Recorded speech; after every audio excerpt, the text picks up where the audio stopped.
Hi, welcome back.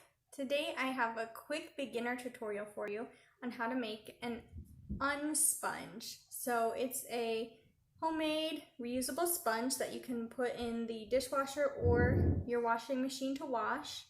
And it's got a mesh on the front.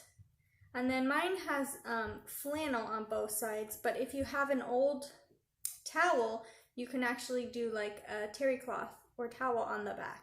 So we're gonna make the unsponge. Let me show you what you need. So to make the unsponge, you will need two pieces that are about 4 by 5. Mine are 4 by 5.5. So depending on the size you want, you will need two pieces, either both of flannel or one of flannel and one of like terry cloth. Like if you have an old towel, you can cut up. So you need two pieces that are 4 by 5, and you will need a piece that's about 5 by 6 mesh.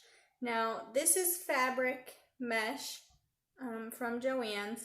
You can also use like netting, like tulle or netting from, from a bag for your fruits and vegetables come in, or like tulle like a tutu. But because it's plasticky, it'll probably wear down faster than this. It won't last as long, okay? So you need one piece that's slightly larger than your fabric because you want it to go past the edges. That's what makes it easier when you have to fold the edges in to finish it. Otherwise, your netting won't be long enough, and when you go to fold it, you'll end up with a hole.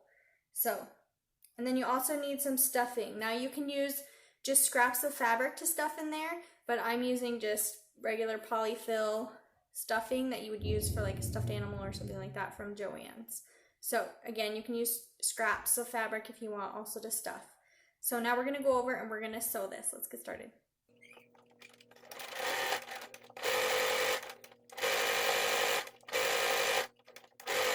Okay, now we're going to trim the edges just to get off this extra mesh, and we're gonna clip the corners.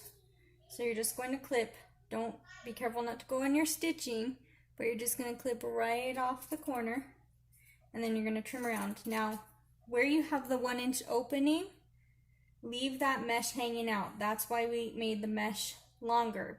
So kind of go at an angle and down so that the mesh is still hanging out there at that opening, and that will make it easier to fold in when we close it. Okay, so go around all the sides, trimming,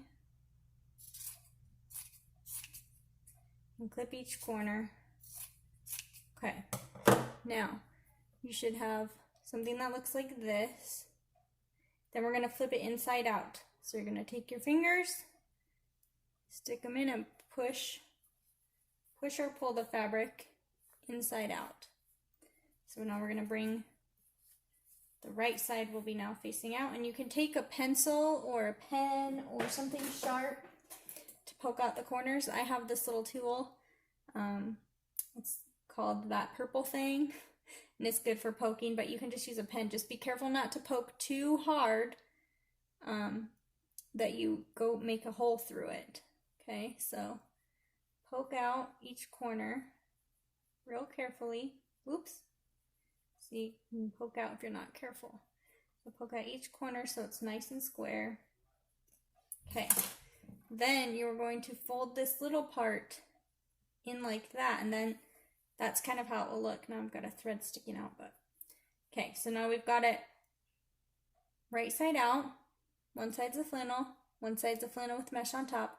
Now you're going to take your stuffing or your scraps, and you're just going to fill that little hole. Okay, so just stuff it.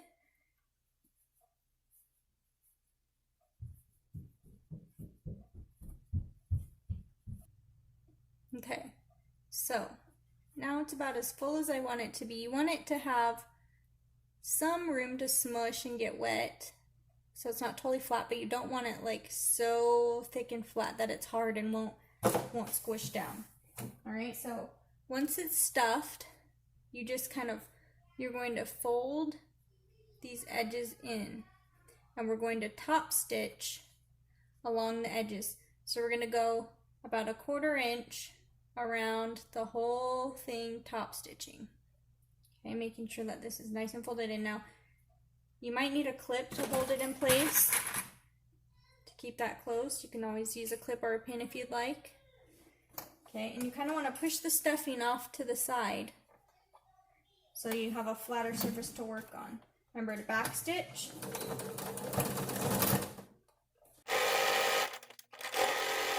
And you might have to kind of push that off.